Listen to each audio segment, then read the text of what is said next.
Hi everybody! So today I would like to talk about the books I bought while on holiday. So it's a book haul. I went on a trip to Bratislava and it was great, and we made a lot of day trips to other cities in the proximity, and I bought books wherever I went, basically. I couldn't carry too much, so it's not that many books, but still I'm really happy with what I bought and I really want to share it. The first one is basically one I'm really excited for. So we went on a day trip to Vienna, and of course I looked up bookshops Vienna to check out like what can I visit, are there any like especially cool bookshops, and what popped up was Shakespeare and Company, and I was just like, what, isn't that one in Paris? Well, apparently there's also one in Vienna. Apparently they don't do the stamps, but I got a nice bookmark, so that's cool.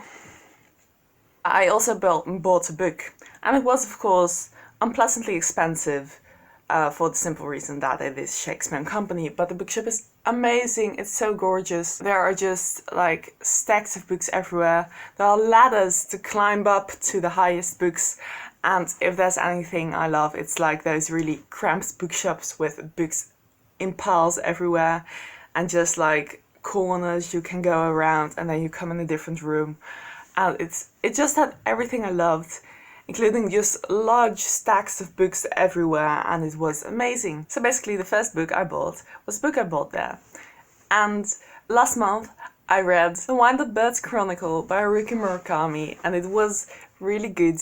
It was amazing, you could say. And so I decided I wanted to read something else of his, and turns out they had Hear the Wind Sing and Pinball 1973, which are his first two novellas in this little bind-up. I'm honestly not that sure what it's about. I know he writes women badly in these novellas, but I don't really care. I just really wanted to read something of his, and I thought that this one might be nice because it's the beginning of his work, which is also always a nice way to like read through an author, like starting at their beginning as well. And it's also like, this is number 1 and 2 of the Rat series, and number 3 is A Wild Sheep Chase, which in my mind is kind of similar to The Wind-Up Birds Chronicle, so I really want to read that one. And number 4 is Dance, Dance, Dance, which also is kind of like highly acclaimed. The second one I bought was Just in Bratislava, as you go, you know. And they had a bookshop there, which is nice. And I immediately went up to the Pynchon section, because I've been kind of like low-key into Thomas Pynchon, even though like it's really weird. So I bought Gravity's Rainbow when I was really hyped to read that, but I never actually picked it up for the simple reason that it is 900 pages and difficult writing.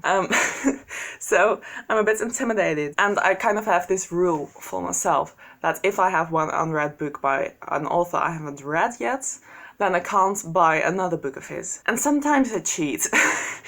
But basically I was expecting to be reading The Crying of Lot 49 for a course, so I was like, oh, I can then like cheat without cheating because I need to read it, but unfortunately that book was like replaced by another one this year, so we didn't have to read it, which was sad. I was kind of eyeing Bleeding Edge in Waterstones here, but I kind of had a rule in my mind, and then I went to Bratislava and I went to the bookshop, and the only Pynchon they had was Bleeding Edge, and I was like, this is meant to be. So I picked up Bleeding Edge by Thomas Pynchon, which is also quite big, but I read the first few pages and it is really atmospheric, you know. So this is basically just about like the post 2001 America, you know, like post 9/11, which is kind of like the underlying thread that goes through it. It just talks about paranoia, the contemporary world. It's probably very postmodern.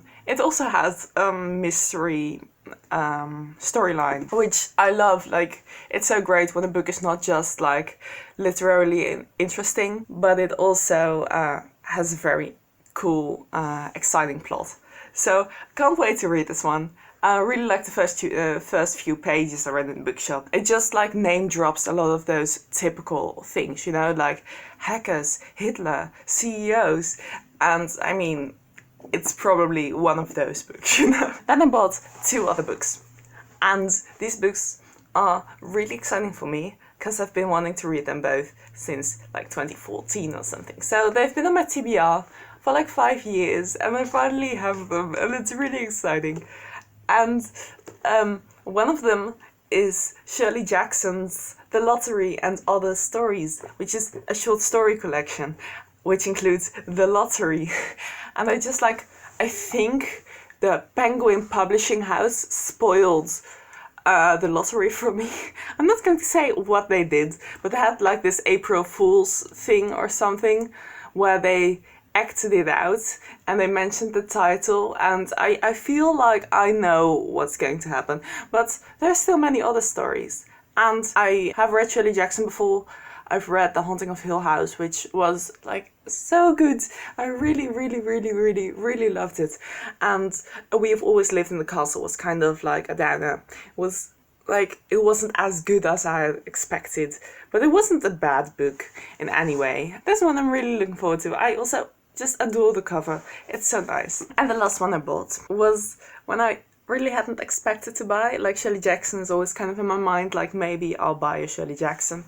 This one I kind of like hadn't really thought about lately until I saw it in the bookshop, and I was like, oh, that exists. Oh, I've been wanting to read that for 5 years. And it's Girl Interrupted by Susanna Kaysen. So this is basically Susanna Kaysen's non-fiction account of being put into a mental institution, her experiences there. Obviously it's giving me the bell jar vibes, and I'm really interested in how it will compare to the bell jar, which I really loved. So the only thing I'm really hoping for is that it will be good. I'm kind of hoping for low-key One Flew Over the Cuckoo's Nest vibes, to be completely honest, because that book's just amazing, and that's part of the reason why I really want to read about mental institutions. So really looking forward to this one. And those are the books I bought on holiday. I don't like buy that many books in general, but I just like had a good time. So I hope you enjoyed this book haul. Have you been buying books? Have you been reading any of these? Please tell me. And for now, thank you very much for watching this video. Thank you so much for watching, and I'll see you in the next video. Bye.